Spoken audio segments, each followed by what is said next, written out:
Meeting is called pursuant to the Home Rule Charter, Article 2, Section 212C, relating to special meetings, which provides that special meetings may be held on the call of the President of the Council. This is also in Council Rule 1C, which relates to special meetings. I would note that tonight's meeting has been called for a special. This was done to conform with the requirements of Council Rule 23, which provides that budget amendments shall be in writing and be made available to the public, administration, and council at least 2 days prior to the public meeting at which they will be discussed and voted on. At this time, I think I'm going to turn it over to Mr. Camacho to give us a format of tonight's meeting. Yes, thank you, Mr. President. As far as steps to proceed, myself and my other colleagues in the Solicitor's Office has prepared a format to follow. Now, of course, City Council has its prerogative to not follow the format. However, these are recommendations as far as how to proceed in accordance with city rules as we understand them. The first step here, Mr. President, would have courtesy of the floor on the merits of Bill 77 as it's presented within the agenda. The second step would be to entertain any motion from your council colleagues to suspend the rule, specifically Council Rule 12 as it regards to reconsideration, because as council members know, Bill 77 was discussed at the most recent regular council meeting scheduled on December 5th, 2018. And of course, as we get to these steps, I will expound upon any particular questions on procedure, but I wanted to make sure that we get a general roadmap. So after entertaining a motion to suspend the rule, specifically number 12, if it passes, then we would entertain, or council would entertain a motion to reconsider Bill 77. Assuming that passes, there would be a motion to entertain the waiver of Rule 23 as it relates to the adoption of budget amendments. In this particular situation, a waiver would be necessary because you are actually adopting an amendment on the same day as presenting an amendment itself. Therefore, we need to have a waiver of Rule 23. Thereafter, the council can entertain amendments to the amendments that are presented on the agenda. Assuming that there are amendments, they will need to be voted up or down. Proceeding after that, then that's when you get to the substantive vote on Bill 77, whether it's amended or not amended. Again, as we go through each one of these steps, I am here to expound upon what's necessary. However, if there's no questions as far as how to proceed, the first step would be having courtesy of the floor. We will do that, and I'm sure we will be questioning you there. Thank you. Thank you, Mr. Camacho. Okay, courtesy of the floor on what's on the agenda for this evening.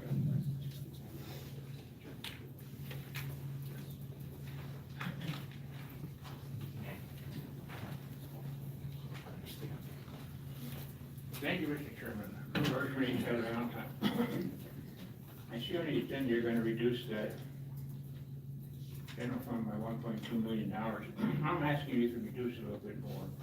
The purpose of my request is I think you could have more revenue. Yesterday's newspaper that Emily printed, I think she had in the paper, we're going to get $500,000 more in aid from the state of Pennsylvania. And we can add that in, that could reduce. It will give us more revenue. And also, as I mentioned last meeting, the fees. We had 3 bills on the agenda where the fees were increased. I'm sure by increasing fees you get more revenue. And I think the one fee, as Courtney mentioned, was $250,000 for Courtney, and swimming pools and that.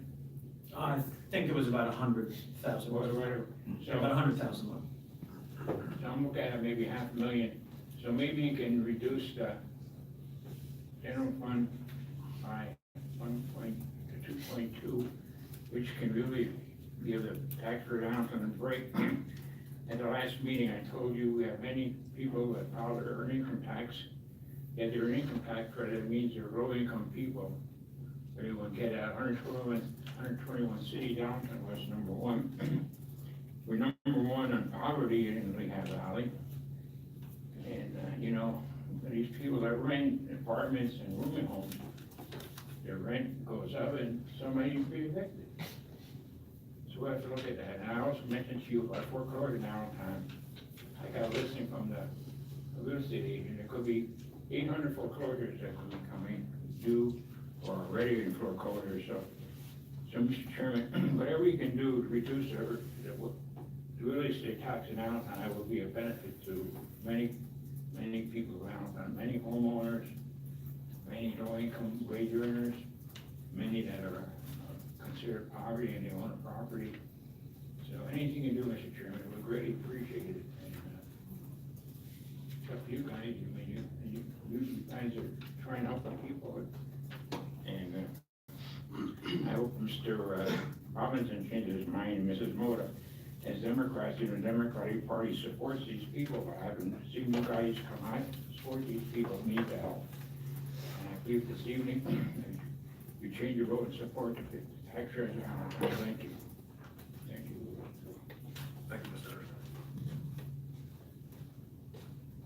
Anybody else courtesy of the floor? Okay, seeing no one, now, Mr. Camacho, I believe we're gonna move to Yes, your Mr. motion to suspend rule 12. That's correct. We have a motion by Mr. Zuko. And I'll second. Well, we have 2 seconds, well, Mr. Hendricks, seconded by Mr. Hendricks. Okay, Okay, motion to suspend the rules, Ms. Zappa? No. Mr. Green? Yes. Mr. Hendricks? Yes. Ms. Moda? Yes. Mr. Robinson? No. Mr. Zuko? Yes. Mr. McLean? yes, And then, yeas, 2 nays, rules are suspended. okay, thank you very much. It was made by Mr. Zuko, so we're good there. Mr. President, next step would be to entertain a motion to reconsider Bill 77. Okay, And anyone that was on the prevailing party or prevailing side of that defeat of that bill, which would have been Councilman Garidi, Councilman Zukel, Councilman Hendricks, or Councilman McLean, they make that motion. okay, do we have a motion to reconsider Bill 77? I will make a motion. Mr. Zuko, or, seconded by Mr. Green. Okay, motion to reconsider Bill 77. Mr. Garidi, Bill 77 adopts the general fund and the resident fund and the tax rate. Mr. Garidi? Yes. Mr. Hendricks? Yes. Ms. Moda? Yes. Mr. Robinson? No. Mr. Zuko? Yes. Mr. McLean? Yes, Ms. Zappa? No. Very good, 5 yeas. so the motion passes. Mr. President, to chime in, so the next step would be to waive the requirement that any budget amendments be acted upon prior to the meeting where the budget is adopted. Here, we're doing it on the same day, so a waiver would be necessary. The motion can be made by anyone. Okay, I have a motion, I'll make the motion for that. I'll second that motion. seconded by Mr. Green. Okay, motion to, waive Rule 23, which required budget amendments to be voted on prior to the adoption of the budget. Mr. Hendricks? Yes. Ms. Mota? Yes. Mr. Robinson? No. Mr. Zuko? Yes. Mr. McLean? Yes, Zappa? No. Mr. Green? Yes. Mr. President, I have 5 yeas and 2 nays. okay, thank you very much. Camacho, now we go to the meat and potatoes of it, right? Sure, so the next step, Mr. President, will be to entertain any motions to the Omnibus 2 proposed amendment as it's presented within this agenda. Okay. Why, I'll make a motion that we, present the omnibus, bill presented.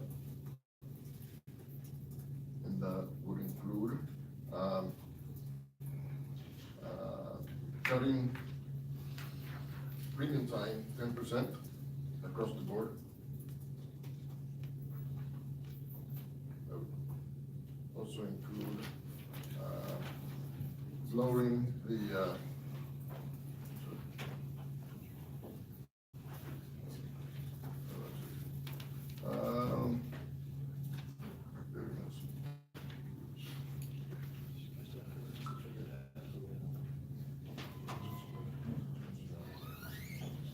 Okay, taking 375,314 set aside for the reorganization into the unappropriated balance. The reorganization from the IT department, correct? I think we were talking about doing 2 positions instead of 4. Okay?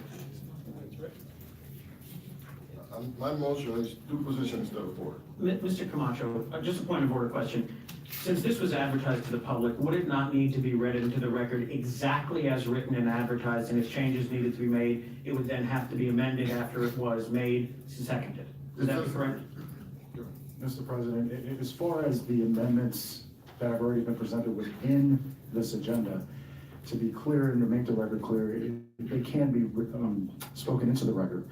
However, the next step would be to entertain any motions, and I think that's what Councilman Garidi is attempting to do. The only thing is that we have to make sure that it's actually an amendment of the amendment, and it's not just restating what's already stated within the agenda. Okay, so let me read what he stated exactly. We recognize information systems taken back to the original configuration proposed with the original proposed budget, with the caveat, the administration introduced a reorganization plan in January with 2 rather than 4 new positions. Place the 375,314 set aside for the reorganization into the unappropriated balance. And Mr. Garidi, just so that it could be clear, how are you motioning for this to be amended? Well, Secretary said we're just gonna take 2 positions out instead of 4. Which is already there. Yeah, it's already in the, same thing I said, I just read, same thing I said before. Mr. President, right now is the opportunity to change whatever's written. If there's a motion to adopt what's already written, we're not there yet, because we're entertaining motions to change what is written. It sounds to me, Councilman Greedy, respectfully, that what you're attempting to motion is to adopt what's already written, which we haven't gotten to yet. Okay. All right, so we're just on any possible changes to this. Correct. And I think it's probably gonna make it a lot easier. I would suggest to go line by line if you want to do it that way. Yes. Need more time, but so what? Okay, then why don't we just go down the line? This is your motion. We'll start from the top. So the first one is reducing the closing fund balance by 1.275 million, and reduce the millage rate increase by 1/4 million. So I guess if there's any discussion on that by council and then by the public. Mr. President, this is, I think, getting very confusing in comparison to what Mr. Camacho said.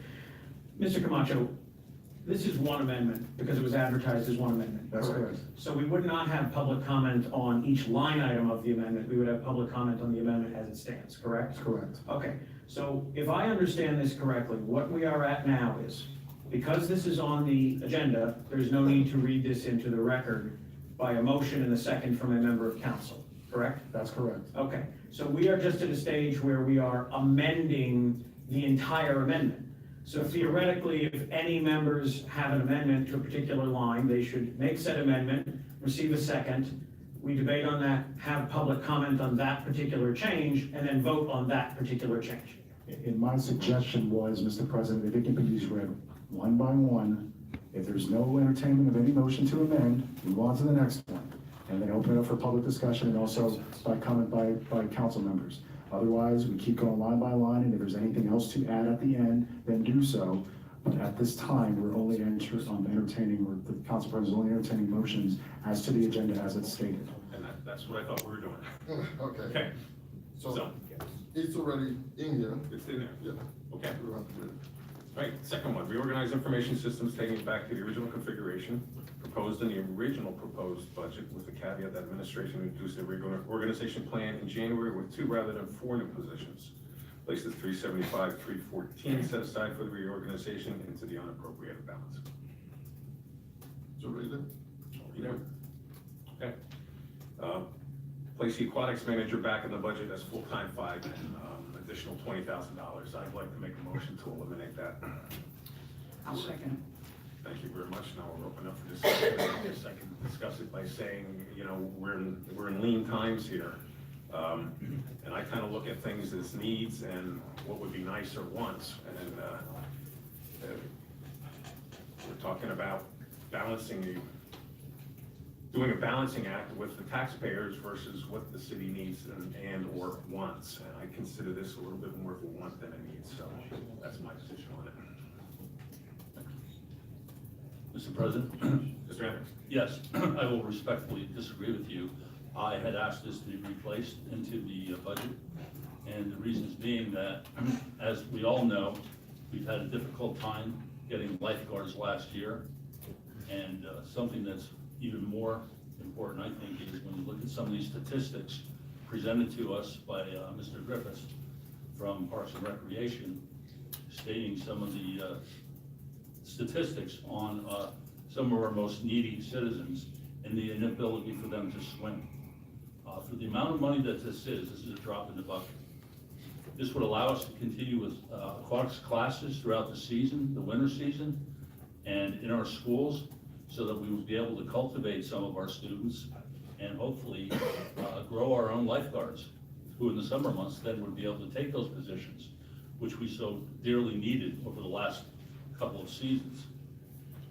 The other thing is that some of our minority group members are probably, as a group, the most vulnerable in drowning, and these statistics prove it out.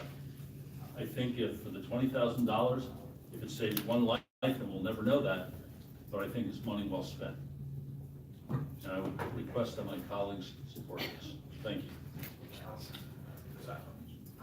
I agree with you, Mr. President. I believe it's important for us to realize what are the needs and what are the wants. We can't give them everything, but everything they need, we might be able to give them. Dropping the IT from 4 to 2, but putting for $20,000 additional manager on full-time. I believe when you look at the two of them, I prefer to see the IT get that money and support. Thank you very much. Anybody else from council? I would just agree with you, Mr. President, that this is not the time to be adding expenses. We're supposed to be cutting expenses. Up until last year, there really, at least from what I can recall, there was never an issue with hiring lifeguards. Then all of a sudden last year, we couldn't get any. So was there a lapse in the system? Did someone not do their job? But I think adding some more expenses to a time when we don't need to is not necessary at this point. Thank you very much. I will just add too, that when we questioned what the problem was with lifeguards, we were told that by the administration that it was because Whitewater Kingdom and these other places are paying more. There's never anything mentioned about an aquatics director, but. Mr. President. Mr. Glacier. Thank you. On this item, I would point out to council that in the budget, Parks includes increased revenue by $100-some thousand. It's predicated on having fully staffed pools. So it would seem to me that if council chooses not to have the management there to be able to fully staff pools, then the revenue estimate would need to be revised downward significantly. Okay. How is the aquatics manager going to bring $100,000 into the budget? Mr. President, respectfully, that's not what Mr. Glazer said. What he said is that the increase is $100,000 and those would need to be brought down. It was stated by Mr. Griffiths last week when we discussed this just 7 days ago, that having that full-time staffing in place more than just the season would allow better opportunities to go out and recruit lifeguards to make sure that they were trained properly so we didn't find ourselves in this position. I think what Mr. Glazer is simply stating is that the position itself is not going to generate $100,000, but if we run into a similar problem, we don't want to be $100,000 short in our revenue projections. So if this position would be kept at part-time, we should look at downgrading the revenue projections to make sure that we are more in line with the balanced budget. I think it would be far more responsible to downgrade the projections and bring in more money than to leave the projections high and come in under budget. And I think that's what Mr. Glazer was speaking to, and I would agree with that sentiment. I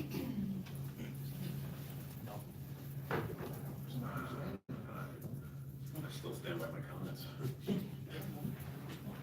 I agree, Mr. President. The fact that we are raising the prices for the lifeguards, I think that's the incentive to get them working in the pools as opposed to, I'm not saying we shouldn't have this, just not right now. But the fact that we're allocating a lot more money to the lifeguards, what's it, $12 and up to 12, 14, and $19 an hour, I think that's gonna be incentives for us to possibly not have the problem we had this past year. And that's what I thought we were told was the issue, Yes. so. And I also thought that we were dealing with, the Red Cross. I thought that they were also, that they were gonna be helping us out, that we were gonna find other, ways to get lifeguards and, to train, people. Let me ask the administration, do we have somebody on staff qualified and or certified to teach life-saving required for lifeguards? Yeah, yes. So Ryan could make, yes, they train, Ryan and his staff absolutely do all the training. I know Ms. Boda brought it up during our hearing about potentially having Red Cross come in and assist. And I believe they're also looking into that to reduce costs. But to your point about the revenue, Ryan was also projecting the full-time aquatics manager to be part of the winter programming that also brought in revenue to the city. So I believe that was $80,000 is what he projected towards that program. On top of that person also helping, or not helping, but doing the job of programming the pools, which means staffing the pools. If that answers your question. It kind of does, but it also So it's twofold. So you have the It pools, also the revenue for the swimming. generates questions. You also had the programming over the winter that he was counting on this person to also work on to increase revenue. So it was a full-time job, not just for the pools in the summertime, for lifeguards, for hiring, but for programming during the winter months also in the schools. which we have not done before. That is correct. So that $80,000 is a complete projection. We have no track record to base that figure on. That's correct. Mr. President, if I might also. Mr. Hendricks, go ahead. Just a correction here, you mentioned a new position. This isn't a new position. It's an extension of a part-time position to full-time status. And again, just that alone, even if we don't get the 80,000, if we only get 1/4 of that, that again will pay for that position. And I think the greater good is what it will do for helping some of our most needy citizens learn to swim, which is problematic, especially in some of our poorer neighborhoods. Thank you. Mr. President, Mr. Greavy. just a quick question, you may be able to tell me. As a part-timer, the person is already there, it was just said, right? As a part-timer, has that person generated any funds from teaching some of these? So the part-time aquatics director now, and it's usually it's April to September, it's a school teacher part-time, it's not, they're not there all the time, their main focus is to work with the lifeguards at the pools, not real programming or anything like that. Their focus is to oversee the operations of the pools, the daily activities. This person would oversee all that, plus programming, swimming over the winter time, programming, things like that. So yes, the opportunity for increased revenue would be there with a new person, a manager. Not hiring that manager would just go back to part-time, and that person would strictly be there for the summer months to oversee the lifeguard staff and training and things like that. But they haven't generated any money, and so you think. With the exceptions of having the pool's fully staffed, that's, Yeah. you're at your moneymaker there. I mean, All right, that's what I thought, thank you. Okay. Anything else from council? So I guess we have a motion on the floor. No public comment? Public comment on the motion? Seeing nobody. Mr. Hanlon. Okay, this is on a motion to ratchet the aquatics manager back to part-time. Ms. Moda, Yes. Mr. Robinson, No. Mr. Zupa, Yes. Mr. McLean, Yes. Ms. Appa. Yes. Mr. Green, Yes. Mr. Hendrick, No. President, 5 yeas. All right, thank you very much. Mr. Camacho, do we have to do anything technical on that since it's not part of the bill? Well, not at this time, we're still going through each line to make sure there are any other Make sure we motions have still the same. All right. All right. And then the next one is place to set aside for the pay grade implementation in general and civic, $340,000 into the closing fund balance and implement the study in 2020. Budget after review and after management audit that will take place in the early intervention program. So I guess, open it up to council. We're good?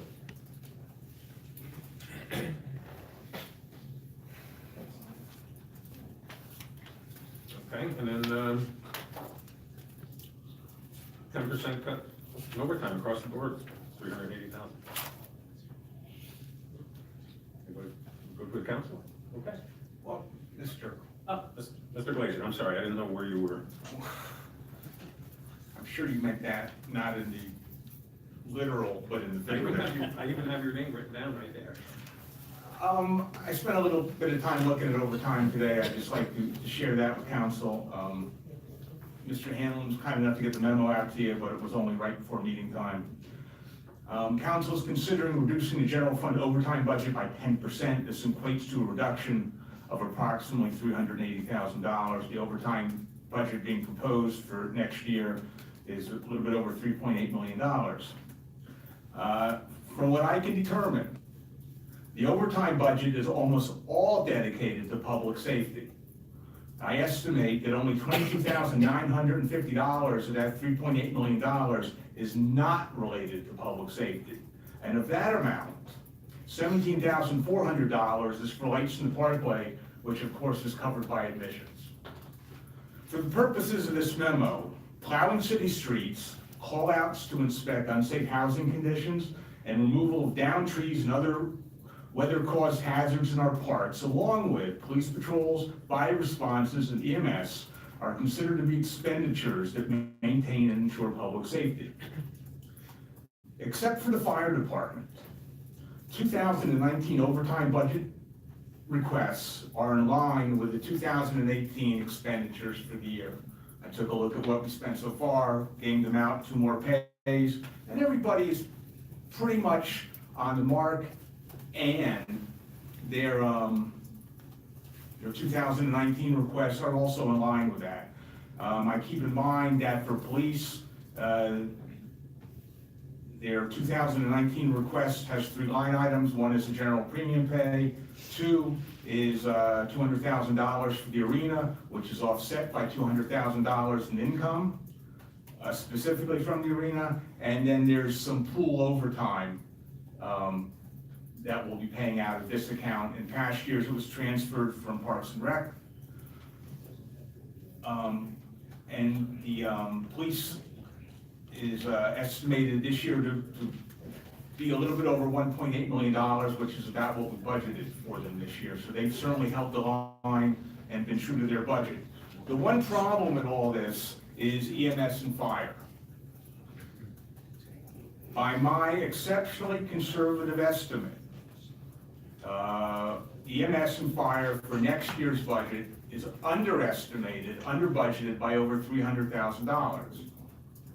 So if you cut it by $380,000, you're gonna have an almost $700,000 swing that you're gonna have to take out of the unappropriated balance, which could be down by, you've got a small unappropriated balance as it is, and that's exclusive of the lockbox. You probably reduce the unappropriated balance by over $700,000 total, probably closer to $1 million, which I would think would put the city in a potentially perilous situation, especially if we consider the experiences we've had this year. So based on the above, I think council should exercise caution before reducing the overtime budget and/or reducing fund balance.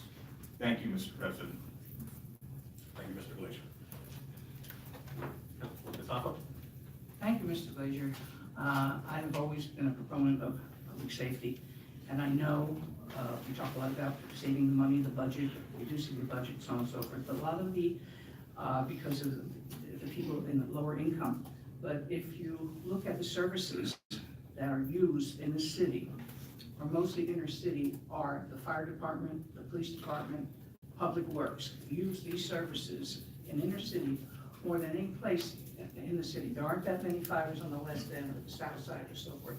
So when you talk about this overtime, and you talk about the fact that, I know a couple weeks ago when people were here for the public safety meeting, it was like a love fest. Please don't cut our services, please don't cut the fire, please don't cut this. And I can't in good conscience actually say that we should be cutting 10% of overtime.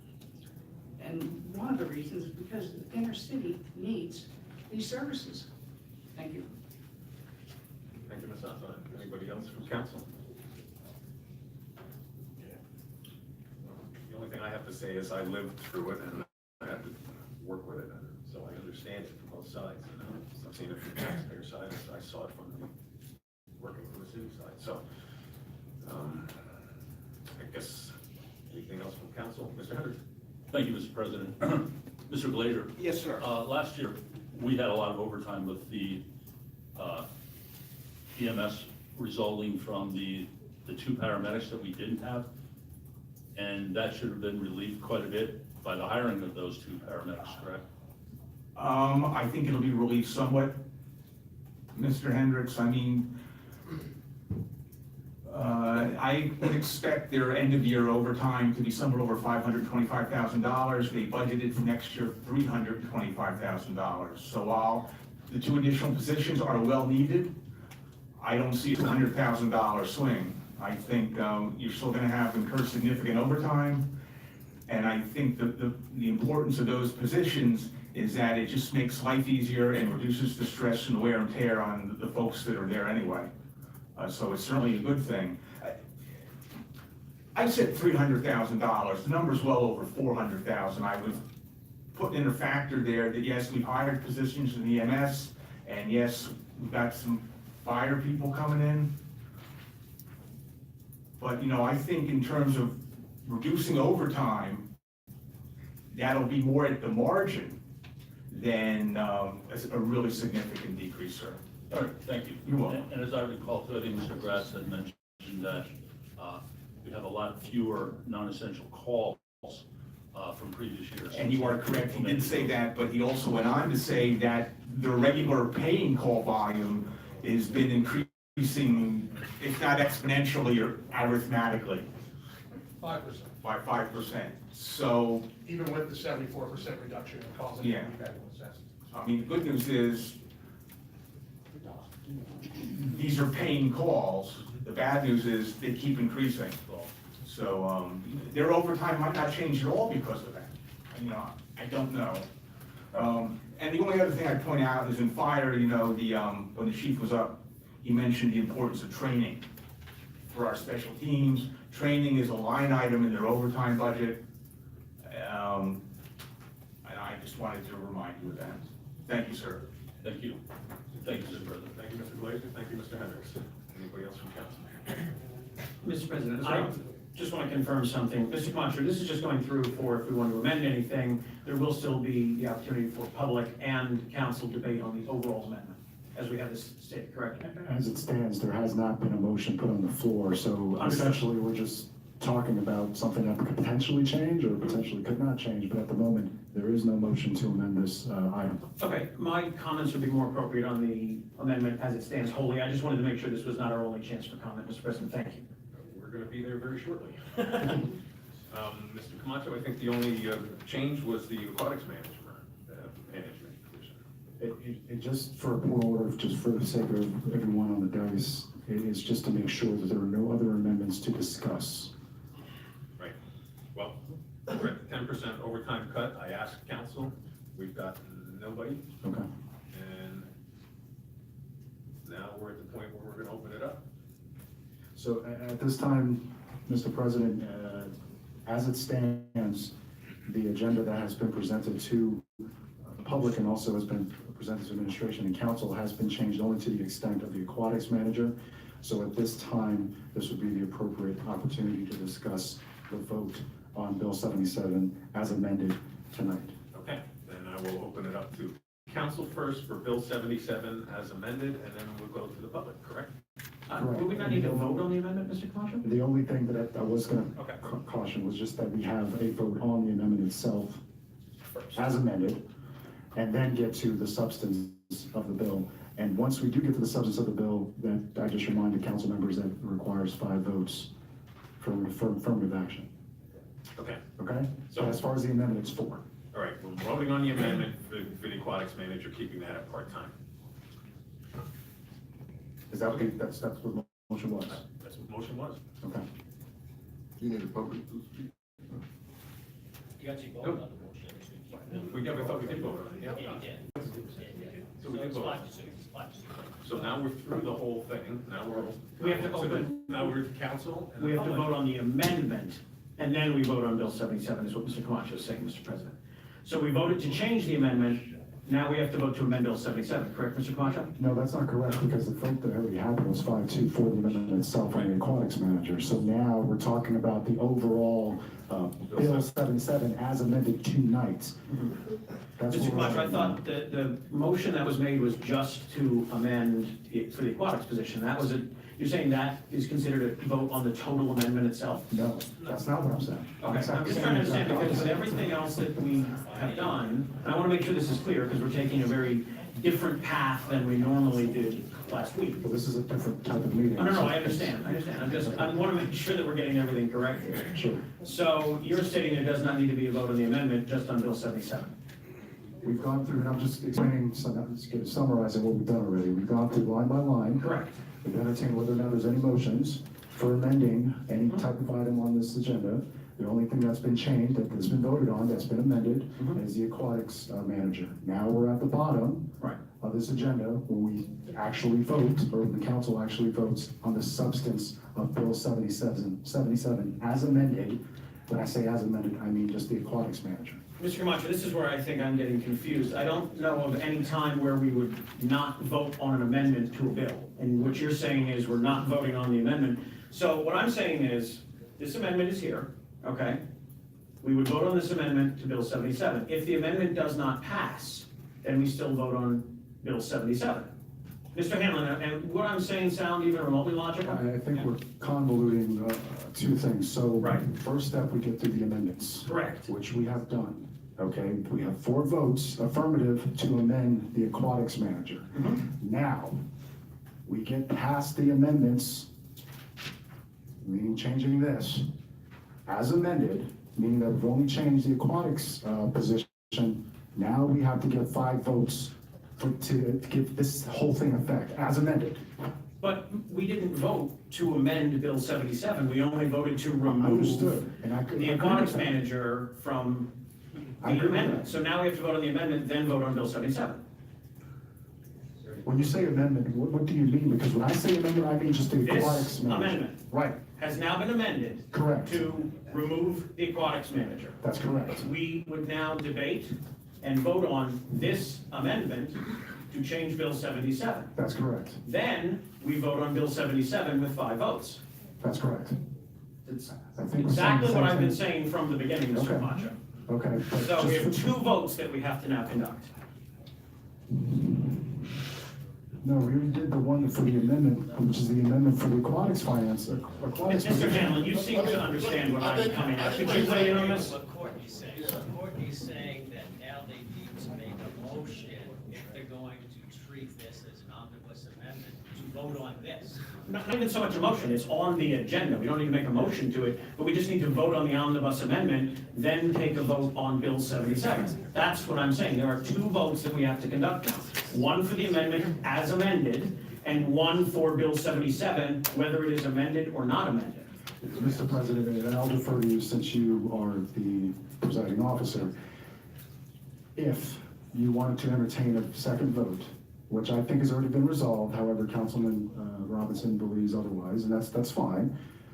If there needs to be another vote, as far as having this approved as amended, then I would defer to the council president.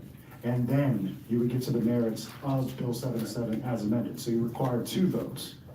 I thought we had the vote, and we were at the merits of it now. And that's where I thought we were. Well, but Mr. President, that would mean that Mr. Hendricks voted against the entire amendment, not just changing the aquatics manager. Is that what you thought you were doing, Mr. Hendricks? Not at all. He was only voting on aquatics. And Okay, that's the only but then we issue that was still there. need to vote on this amendment so we can amend Bill 77. But we have to open it up to the public. No, I understand that, but what I'm trying to say is, there's 2 opportunities. Mr. Robinson, please, I've heard your whole argument with Mr. Camacho. I thought we voted on the aquatics manager, so Correct. that's the amendment to the amendment. Correct. We voted on that. Correct. Now we're at the bill, we're at the substance of the bill. No, we're at the substance of the amendment. The public will get 2 opportunities to speak on the amendment, then we vote on the amendment, then we get an opportunity to speak on Bill 77, whether it's amended or not, and so does the public, and then we vote. That's what I'm saying, Mr. President. I understand what you're saying, but I'm gonna go with legal counsel. If I may, and not to say that this is not something that I'm attempting to mislead council procedure. However, for the sake of having a holistic and thorough process, Mr. President, I would recommend that you have 2 votes. Giving open comment to the public and also to council discussion if necessary. I will gladly do that. So we're gonna give open comment now on the aquatics director and, or just the whole bill? Just the whole thing, okay, that's where I thought we were, okay. Well, let me open it up to council first, then we're going to the public. All right, any comment from the public? I have comment on the amendment, Mr. President. I was just Mr. wondering if Robinson. my colleagues said. Anything we've talked about tonight, you're good. Mr. Robinson just has one thing to say. We're gonna try and eliminate confusion here. I Mr. don't think that's Robinson. possible. Thank you, Mr. President. All right, so if I understand the amendment correctly as it is put forward, we're talking about, and this is a question to any of the sponsors of the amendment, Mr. Greedy, Mr. Hendricks, Mr. Zuppel, Mr. McLean. Let me just interrupt for just 1 second. Are you talking about the whole? I'm talking about the bill amendment. I'm talking about the amendment, not Bill 77, the amendment to Bill 77. So the change to the millage, the IT, the pay grade, and the cut to overtime. That's what I'm in reference to right now. Not Bill 77, but the amendment to it. I just want to make sure that, because there's 2 different types of language in here referring to the closing fund balance and the unappropriated balance. I just want to make sure that I have everything correct here. In the budget book, on page 1, we have a proposed projected balance on 1/1/2019 of $6,587,194. When I read the first part of this amendment, and it says, reduce the closing fund balance by $1,275,000, is that the fund balance we are referring to? I just want to make sure we're all on the same page. Are you asking me? Anyone who's involved in this. That was yours, Mr. Green. Yeah, I wanna reduce the whole budget by 1.25%. Okay, but what I'm saying is, Mr. Greedy, so you're saying take $1,275,000 out of that fund balance, and then you have a series of other ways to also try and make that money up. Is that a correct interpretation?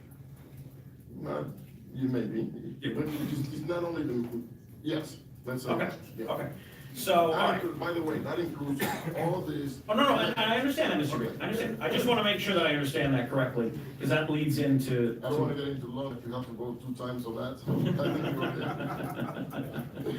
So- My interpretation was he's taking this out of whatever you want to call it, the closing fund or the unappropriated balance. It doesn't have to be offset by any cuts. Correct, it's just that the cuts are also a part of it. Correct. Yeah. So, Mr. Hartzell, that almost $6.6 million, that includes the $5.2 million in the lockbox, correct? Mr. Robinson, yes, that does.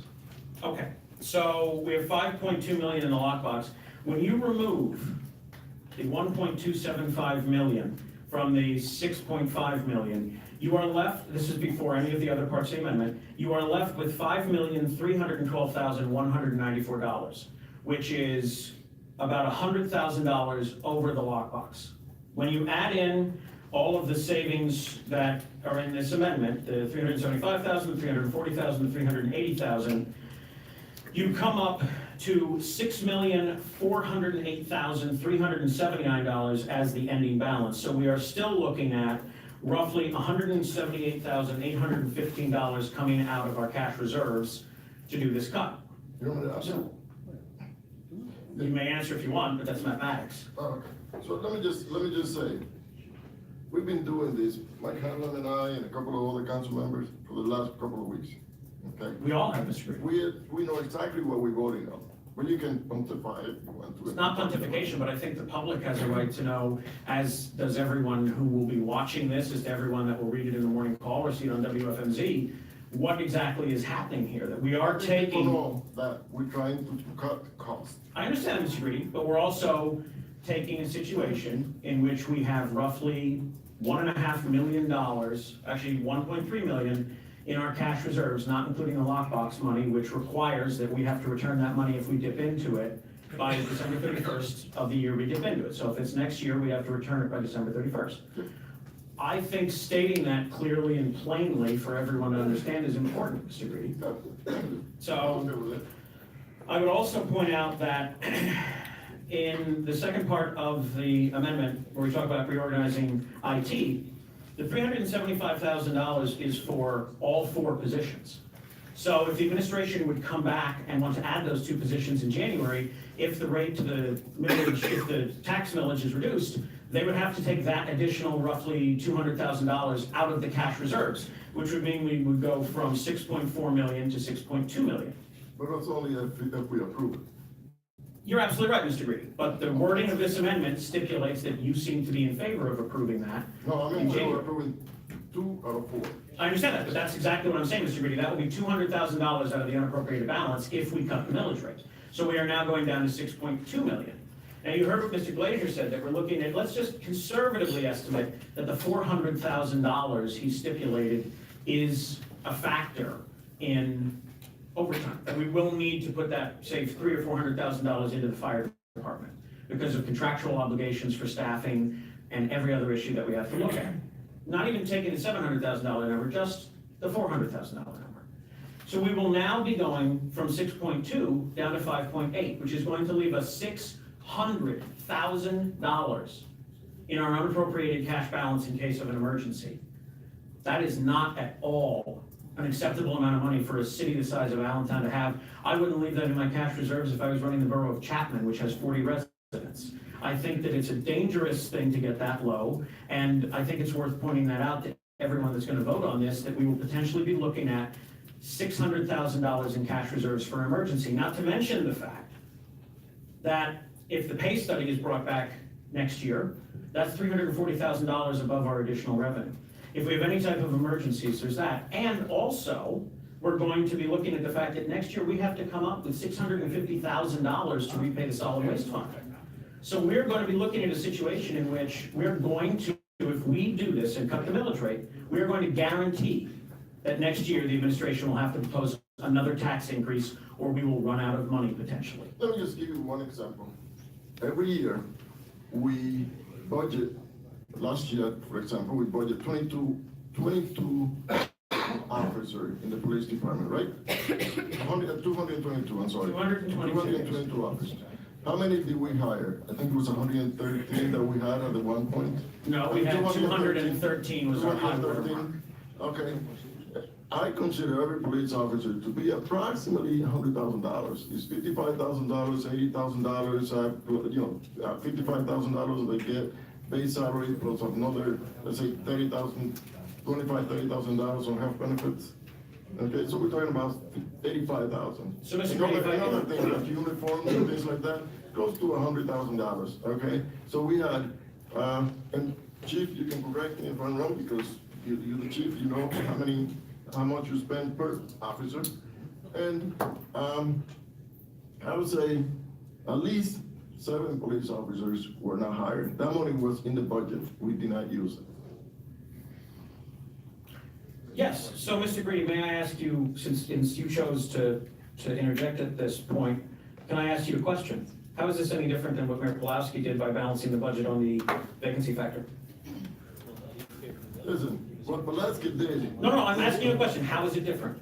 It was different that he had money left to carry on and didn't have to increase property taxes.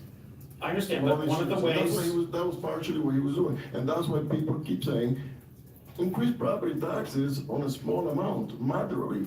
Don't increase property taxes 27% for people who live in a fixed income and cannot pay it. And if you don't believe me, read some of my posts on Facebook, because everybody's saying that with the exception of probably one or two people. Okay, I would just ask you this question, Mr. Green. The numbers that I've presented, going from 6.5 to 5.3, adding back in the money that all of you want to save would take us to 6.4, and with the cuts to the fund balance, do you agree that those numbers are correct? That simple mathematics is correct? That's what What I said is, what the numbers that I listed to you earlier, that we start with 6.5 million, by taking out 1.275, we go down to 5.3 million. All of the savings that you have in your amendment will bring us back up to 6.4 million. And we'll have to take $178,000 out of the cash reserves to pay for the millage cut. Do you accept that those numbers are accurate? Maybe. The only thing I would say is that we have state awards financial management grants, and we also gonna have next year, hopefully early next year, an intervention from the early intervention program, and hopefully get us to where we want to be, and we should. And we're all hopeful that that will net us some savings. I agree with you, but let's just say, for argument's sake, we're just talking about these numbers right now. We're not talking about potential future revenue, potential Well, future that's what we do, savings. this is a proposed budget, so. No, I understand. Every amount that you put in here is a proposed budget. I understand, It's Mr. Green. calculate, an educated calculation of what we're gonna spend in the year. It doesn't have to Absolutely. be that, it could be less, a lot less, and it will have to be a lot less. Absolutely, but I'm just saying, so you would say that these numbers seem to be accurate, to the best of your ability to determine without doing the According to research? what you just said, I Okay. believe that you're a good mathematician, I think you added them right, and Thank subtracted you. them right. So I would just state this. I would ask my colleagues not to vote for this amendment, because I think that the economic realities that we discussed 7 days ago in this very chamber have not changed. The amount of money that we should keep in our cash reserves, the fact that spending down our cash reserves will risk our bond rating, it will risk our ability to conduct business in case of an emergency. I think that all of those economic realities have not changed. We're also banking on the fact that these revenue projections will hold solid, that economic conditions will hold solid, that we might not enter into a recession, which is a possibility. So we need to look at the best case and the worst case scenarios. And I would simply say in response, Mr. Greedy, I have seen some of the comments made on your Facebook page. But that being said, the city of Allentown is more than just social media or people who come to our meetings. And I have attended 2 community meetings since we took a vote 1 week ago on the proposed amendments. Both of them block watch meetings. And in both cases, this issue came up. And in neither meeting did one person complain about the tax rate. In fact, at one of them, I actually had someone who misread the Morning Call article complain to me about how could you vote against the tax increase? Why would you do that? And when I explained to them that I didn't, that I supported the tax increase, they said, well, thank you, because you've been talking about that for 2 years. Every person that I have spoken with. You were talking about increasing taxes? Yes. Okay. The whole time I was running, Mr. Greedy, I was very honest with people that a tax increase was going to happen. Because 27%? a tax increase, Mr. Greedy. I didn't know what it was going to need to be proposed. But everyone knows. The mayor has gotten 2 negative calls in his office when he proposed it. I have gotten none. Ms. Alpha has just said she's gotten none. I'm not saying it doesn't exist, Mr. Greedy. I'm simply saying that there are 2 sides to this, that there are people who understand this. And every person that I spoke with that supported this move stated, I chose to live in a city because of the level of service that I get. Please maintain that level of service. So I would simply ask my colleagues to vote down this amendment and to support sound financial management moving forward. Thank you, Mr. President. Thank you, Mr. Robinson. I've had a couple people, I've had nobody tell me that they supported the tax increase, but I did have an elderly gentleman just the other morning. I saw him at Dunkin' Donuts, said, please do what you can to reduce it. Understood, and I was just saying that there are 2 sides to this. It's not just the negative comments, there are I positive. definitely understand, and we knew this was coming, but I agree with both of you, but You gotta do something that the taxpayers can afford this. And, you know, thank you, Mr. President. Thank you for your point, Mr. Robinson. I feel what you're saying and I understand it. However, you must be speaking to a lot of rich people because most of those people in the lower income bracket of our citizens are saying, please don't increase my taxes 27%. More than 2 people, more than 2 meetings, believe me. Mr. Grady, And the other- most of, just to respond to that, most of the people that I spoke with at these 2 meetings are senior citizens on fixed incomes. And those are the majority of the people those who understand, and some of them may be here.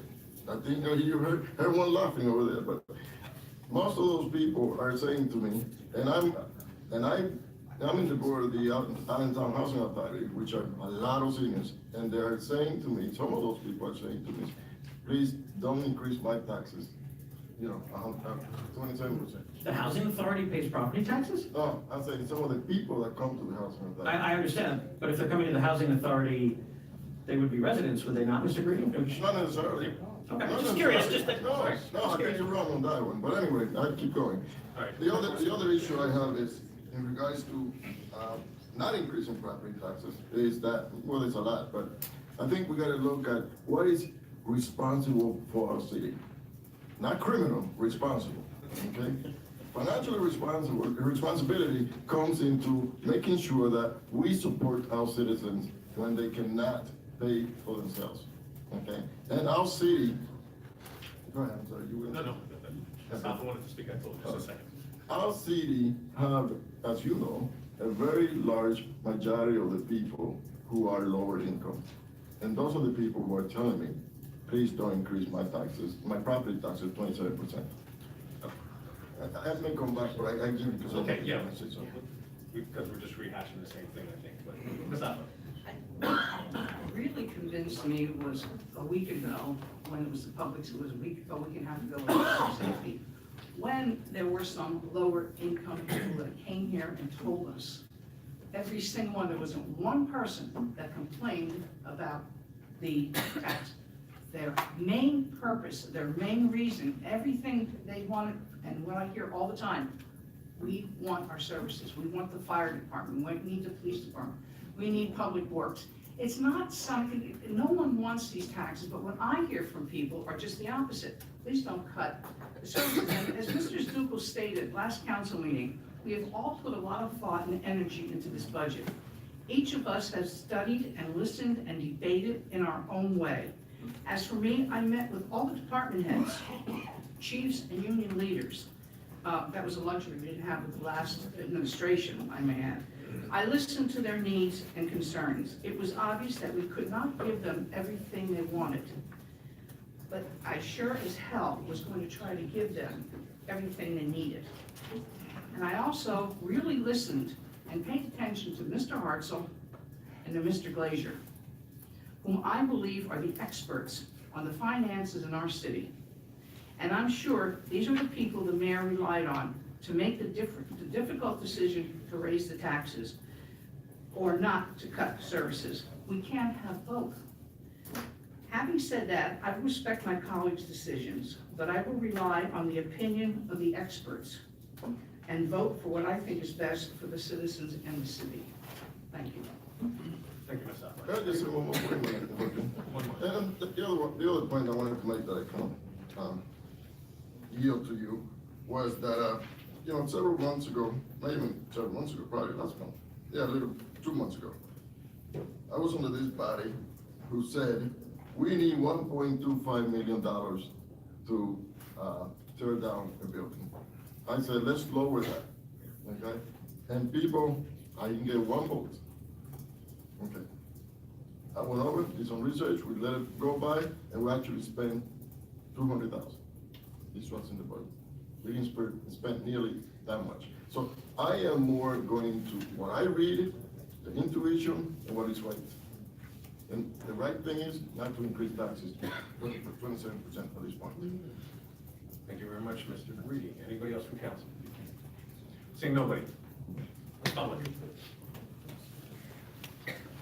Tom Honey, Side of Allentown, which was very hard to get to the meeting due to the great work that was being done by our public servants and not allowing policemen to be out there to help the traffic when they close one side of the bridge. But that's another story for the protection. And the other is that some of the council members have received email from me and I never got an answer. And so at the last meeting, when there was a discussion whether or not the sunshine laws or the conducting of business by the council and the administration at the last meeting was put in question. And now I'm doing the same thing Mr. Hahn, with Mr. Camacho about Bill. violation of all the things that are going on, and it should be investigated, and maybe this process should be Mr. Hahn, void. the bill. Thank you. Thank you, Mr. Chairman. We're from Allentown City Council.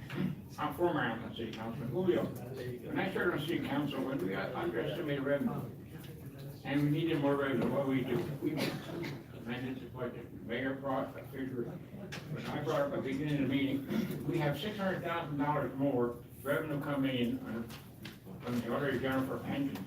So Mr. Robinson didn't tell you about the additional revenue. We're gonna have $600,000. You just listed the expenses. He didn't tell you the additional revenue we're gonna have. Mr. Robinson, to bring up to you, also what you brought up, City of Allentown, out of 121 cities, have low income homeowners, they can't afford $200,000 on their property, or 27%.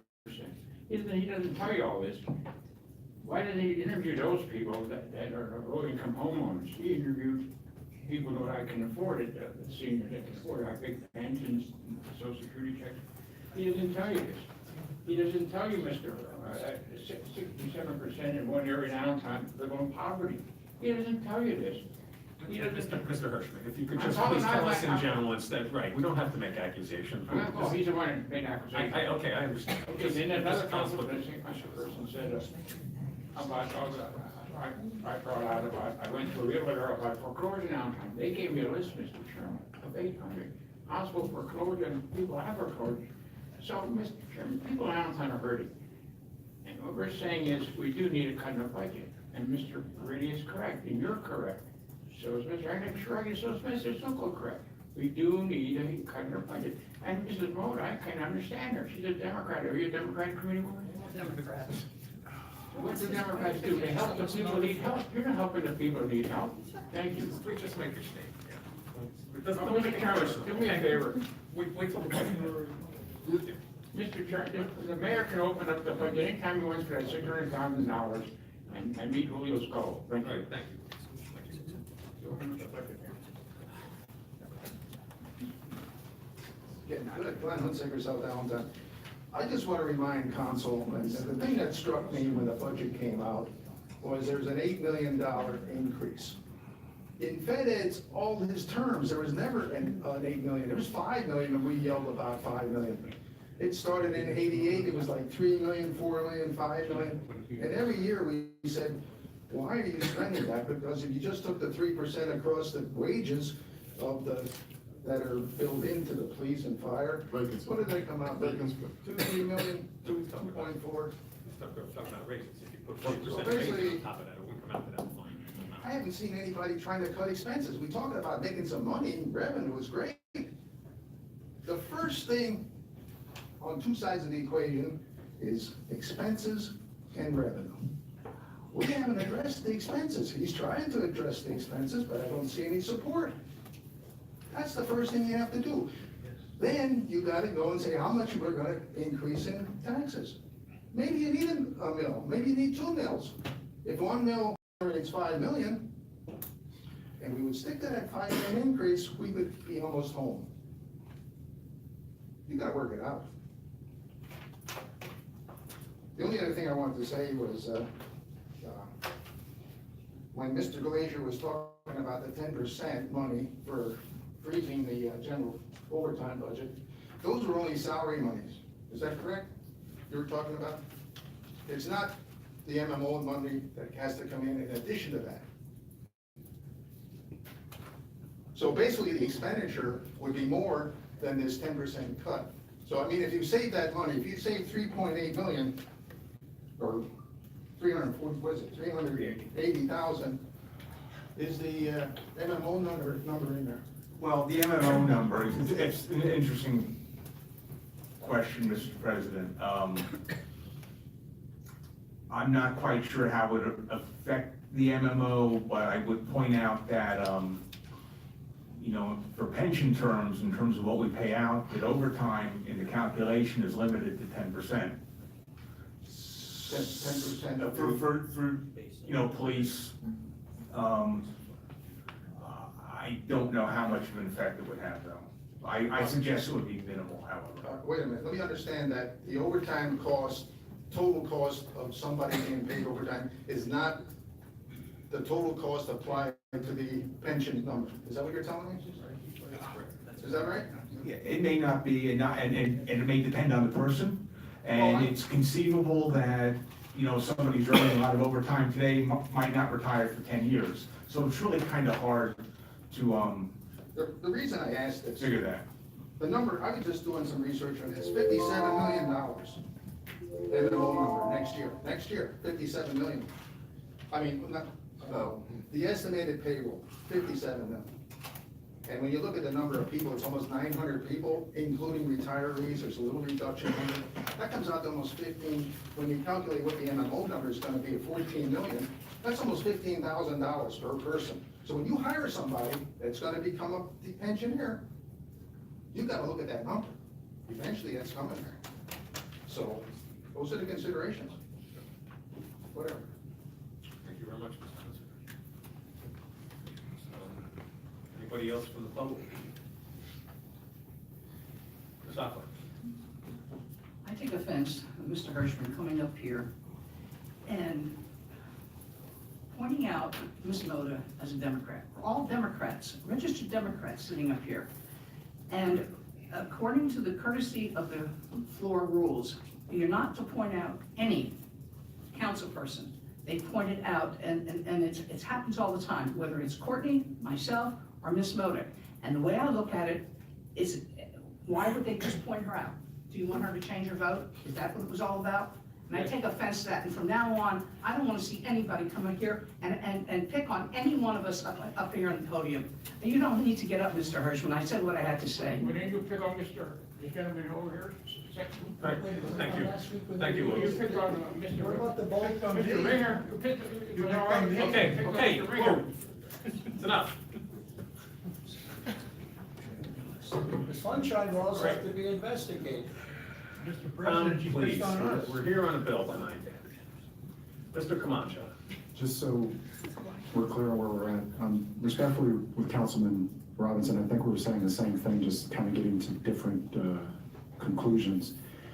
But where we're at is that there are 2 votes that are necessary in order to resolve this agenda. First is a vote on the omnibus amendments as they've been amended, and then the second would be Bill 77. Right. Okay. So we're at, Motion? Or if you want to entertain council discussion again and public discussion again, I'm not sure, I think that's I everything think that resolved. we asked for the public a couple of times and there was nobody else came up, so do we have a motion for the vote on the amendment? Yeah, I thought we made that a motion already, but I'll make it again. Make a motion that we don't have to amend it now? No, the amendment has stand. And then the second vote is gonna be on Bill 77 itself. Okay. That's the 2 votes. Okay, you're making a motion to, Amend Bill 77, that's right. right. Yeah. Do we have a second? I'll second. All right, we have a second by Mr. Zulu. But it's just, it's the whole thing. It's the whole package now. All right. Okay. All right. Okay, so I'm taking it down. This is a motion to amend Bill 77 with the amendments proposed in Omnibus 2. And that's to reduce the closing fund balance, reduce the millage by a $0.25 mil, reorganize information system, taking it back to the original configuration, and you're keeping the aquatics manager as part-time. You're placing the set-aside for the pay grade implementation back into 10% cut in the overtime budget. Okay. That's my understanding. On the verse 2, Mr. Robinson, No. Mr. Zuko, Yes. Mr. McLean, Yes. Ms. Zappa, No. Mr. Greedy, Yes. Mr. Hendricks, Yes. Ms. Moda. Yes. And Mr. President, it passes 5-2. Okay, now we're moving on to Bill 77 itself, as amended by Omnibus, correct? Mr. Kamat? That's correct. Omnibus 2.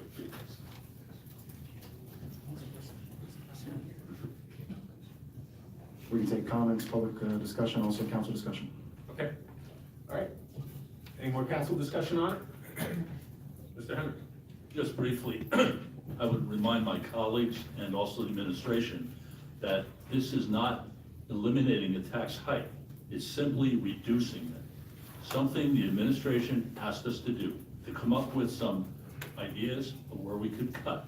And we did so. And I would encourage the administration to follow through also and support these cuts. This is 27% is an extremely large increase in taxes. There's no question an increase is necessary. But I do believe that, as several people have spoke about, we need to cut expenses. And although this doesn't cut it maybe as deep as we'd like, it at least gets closer to it. And again, I would urge my colleagues to support this. Thank you. Thank you, Mr. Hendricks. Mr. Zuko? Mr. Mayor, we've cut spots where we felt, it was needed. What else, in your opinion, can we do? What was the question? What else, from your perspective, can this council do to get to where we need to get? I have no comment. I'm waiting on a vote, and then I'll respond accordingly in the next few days. Okay, thank you. Anybody else from council? Any comments from the public on the bill? Seeing nobody. Just so we're clear, Mr. President, 5 votes. Okay. Thank you. Mr. Hammond? Okay, this is on Bill 77, and this is an ordinance that, adopts the general fund, the administrative order fund, the risk management fund, the debt service fund, the equipment fund, the golf course funds, and the tax rate. Okay, and this is on as amended with Omnibus 2. Mr. Zook, Yes. Mr. McLean, Yes. Ms. Zappa, No. Mr. Greedy, Yes. Mr. Hendricks, Yes. Ms. Moda, Yes. Mr. Robinson. No. Then I have 5 years. All right, thank you very much, Mr. Hanlon, and that's the end of it, so we're gonna adjourn. Thank you all.